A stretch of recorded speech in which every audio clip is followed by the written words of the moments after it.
என்றால் இவனைப் போல் உன்னையும் ராஜ துரோகியாக அறிவித்து விடுவேன்.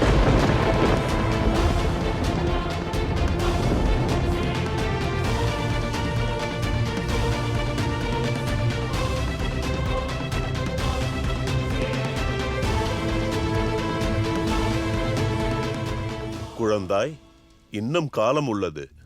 நான் கூறுவதை கேள். அந்த சூழ்ச்சிக்கார நாராயணருக்காக நீ உன் தந்தையை பகைத்து கொண்டு உயிரை இழக்கப் போகிறாயா?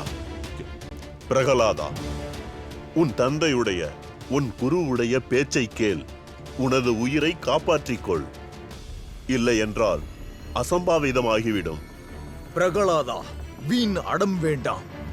உன் தந்தையை கடவுளாக ஏற்றுக்கொள். தண்டனையிலிருந்து தப்பித்துவிடும்.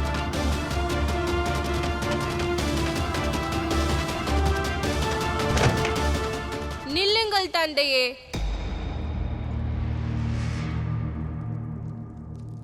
இந்தாருங்கள் தந்தையே.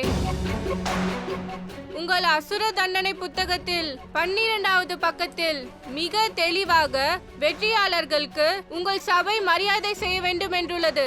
இன்று விஷம் கலந்த லட்டுவை உண்டும் என் உயிர் போகவில்லை என்றால், இன்று எனது பக்தியின் சக்தியினால் வெற்றி அடைந்தால், அப்பொழுது இந்த சபை என் விருப்பத்தை நிறைவேற்றுமா?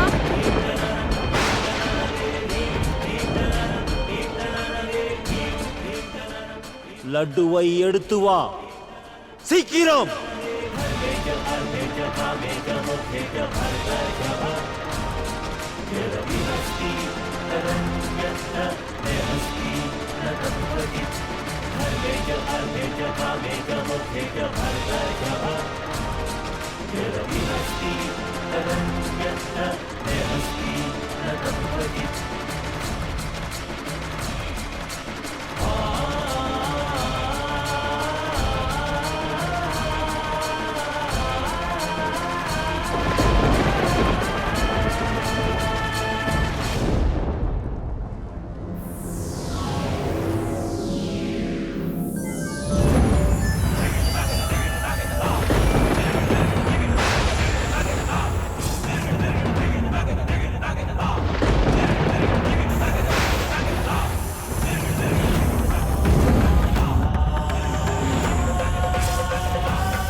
இது நம்பிக்கை அல்ல,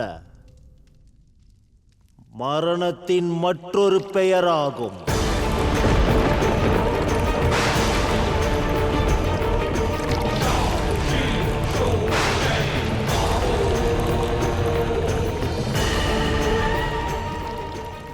இதுவரையில் இதை உண்டு எவரும் உயிர் பிழைத்ததில்லை.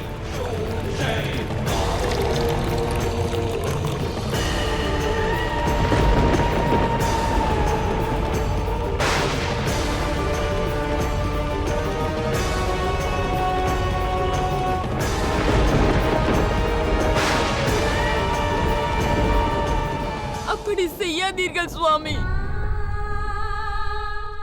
விட்டுவிடுங்கள்.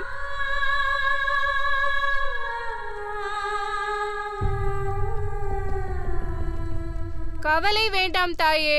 நாராயணர் மேல் வைத்த பக்தி, அவர் அளித்த இந்த உயிர் அவருக்கே சமர்ப்பணம்.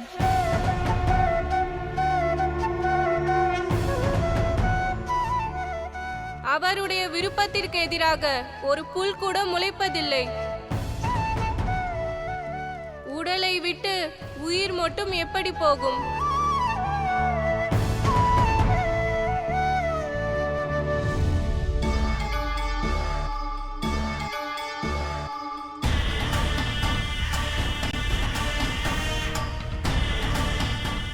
லட்டுவை உன்.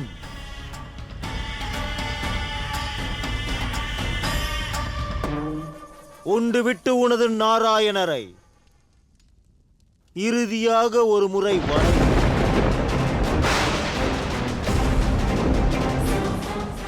ஆனால் முதலில் என் ஒப்பந்தம்.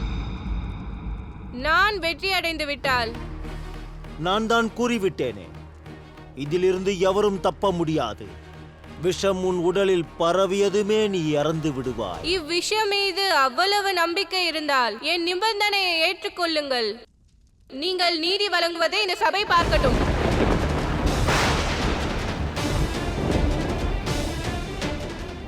சரி, நான் ஏற்றுக்கொள்கிறேன்.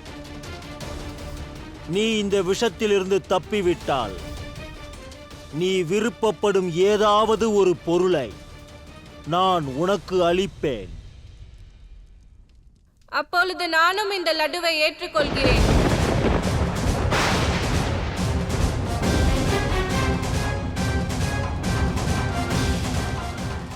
நாராயணரே, இந்த லட்டுவில் கலந்துள்ள விஷத்திற்கு மாற்று என்பதே கிடையாதா? இல்லை தேவி, இந்த விஷத்திற்கு மாற்றே இல்லை.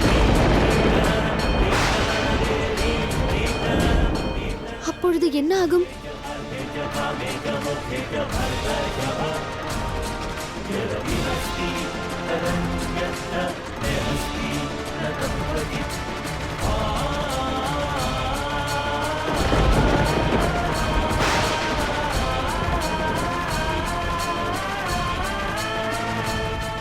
நமோ நாராயணா, நமோ நாராயணா, நமோ நாராயணா, நமோ நாராயணா, நமோ நாராயணா.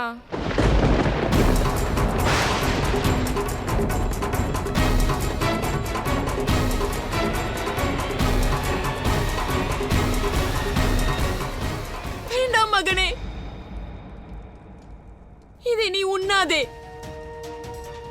நீ தர்மத்தை மதிப்பவன். நம் தர்மத்தின் பிரகாரம் ஒரு மகனுக்கு தந்தை கடவுளுக்கு சமமானவர். பிறகு ஏன் இவ்வாறு அதர்ம செயல்களை செய்கிறாய்? பின் ஏன் இவ்வாறு உன் உயிரையே பணயம் வைக்கிறாய்? நீ அனுபவிக்கின்ற துன்பத்தை உனக்கு முன்பாக என் தாய்மை அனுபவிக்கின்றது.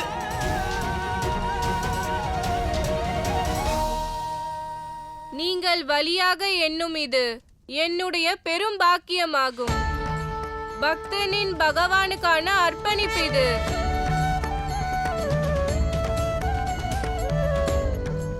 ஏனெனில் பக்தியோ அன்போ முழுமையாக அர்ப்பணித்தால் மட்டும்தான் கடவுள் கிடைப்பார் தாயே. அன்பை நாம் சோதித்துதான் ஆக வேண்டும்.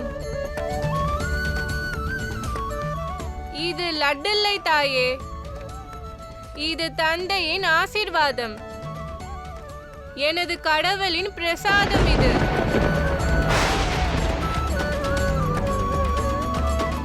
இதை நான் உண்பது என் பெரும் பாக்கியம் மட்டுமல்ல, எனது கடமையும் கூட. இந்த வயதில் இவ்வளவு ஆழமான நம்பிக்கையா நாராயணரே? இந்த சின்னஞ்சிறு பாலகனுக்கு இந்த விஷம் கூட ஆசீர்வாதமாக தெரிகிறதே.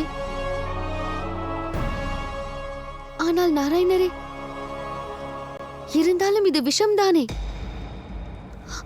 பிரகலாதனுக்கு என்ன ஆகும்? ஓர் பக்தன் தன் பகவான் மீது நம்பிக்கை வைத்திருக்கிறான். அதனால் இனி இந்த விஷம் பிரசாதமாக மாறும். பக்தனின் நம்பிக்கைக்கு ஆசி கிடைக்கும். அதோடு விஷம் பகவானை சென்று சேரும்.